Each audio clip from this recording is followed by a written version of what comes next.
Hi guys, welcome back to my channel, the best place to be wherever you are on your wealth journey right now. Today I want to talk about below market value or BMV property. What exactly is it and how can you tell whether a property is truly below market value? Last week I showed you a property that I bought using bridging finance. It was a 3-bedroom mid-terrace property that was on the market for £50,000 and I negotiated the deal to buy it at £45,000. It was on the open market and I found it on Rightmove, and with this particular deal I refurbished it and then got it revalued at £100,000, which is over double what I bought it for. But how did I know that that property was below market value in the first place? Well, in order to know whether something is really below market value, we need to do some serious detective work. But before we don our deerstalker hat and dig out our pipe and our magnifying glass, I will say that most of the detective work can be done from the comfort of your own home in your fluffy slippers. So I'm going to run through 5 things to think about when you're thinking about buying a property below market value. Number 1 is comparables. The first thing you want to do when you find a property that you suspect is below market value is to find some comparables for it. So pop onto Rightmove or Zoopla or your property platform of choice and have a look at the sold house prices. Now the thing about Rightmove, if you found your property on there, is that it's got a very handy market information tab. So if you go to the property that you're looking at buying, click on market information and it will give you all the details about the properties that are currently on the market, that are under offer and that have been sold very recently. Now when you're looking for your comparables, you always want to look at the sold house prices because of course a property is only worth what someone's willing to pay for it. The closer and more comparable to your property the ones are that you found that have sold, the better it is. So in my example, the property was on the market for £50,000, but I knew that next door, which is very comparable because it's the same street, the same build, the same type and the same number of bedrooms of the property, next door had already sold for £77,000 just a few months before. So I was already clocking to myself, okay, well if I buy this particular property and I refurbish it, it should be worth at least £77,000 by the time I've finished, which is £27,000 more than the list price of £50,000. So I can certainly say that that one is definitely below market value. Now if you're interested in finding comparables, I did a whole video on comparables a couple of weeks ago, so just check that one out, I'll pop it up here for you. Number 2, are there any underlying issues with the property? I would say that whenever you buy a property, the number 1 most important thing is that you go and view it yourself rather than using a third party. It's always good to know exactly what it is that you're buying. That way you can satisfy yourself exactly what the property is and ascertain whether there might be anything wrong with it. So for example, you can see whether there might be any structural damage or any Japanese knotweed or anything like that on the property. Sadly, I see time and again people thinking they've snagged themselves an absolute bargain only to find later that they have to spend thousands and thousands on either removing Japanese knotweed or sorting out a structural issue in the property. By the time you've gone to all the effort and expense to rectify the problem, you might just as well have bought the one down the road that was in good condition and that didn't need the work doing to it to save you all the hassle. If you do find a property that has underlying issues but it still looks like a good deal,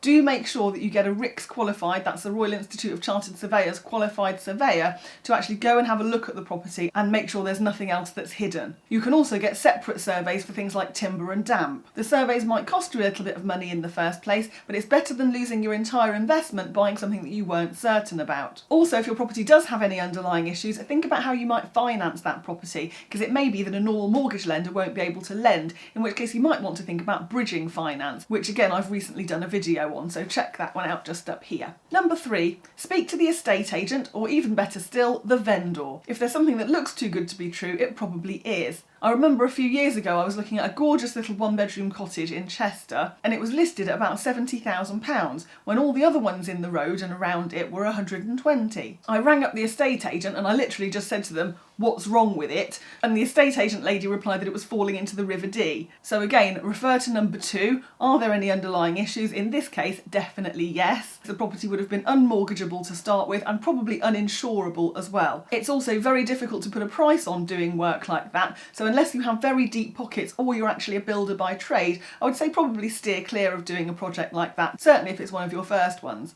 Speaking to the vendor is also really helpful, as you can find out exactly why they're selling and do a deal with them that way. As a side note, one thing I do always is to find out how much they bought the property for. So again, if you go to your property platform of choice, you can have a look at the sold house prices and find out exactly how much they bought it for and in what year. This gives me an indication of how much mortgage might be available on it, and then I'm in a better position to negotiate. Do note though that they only show sold house prices after 1999, so certainly within the last 21 years or so.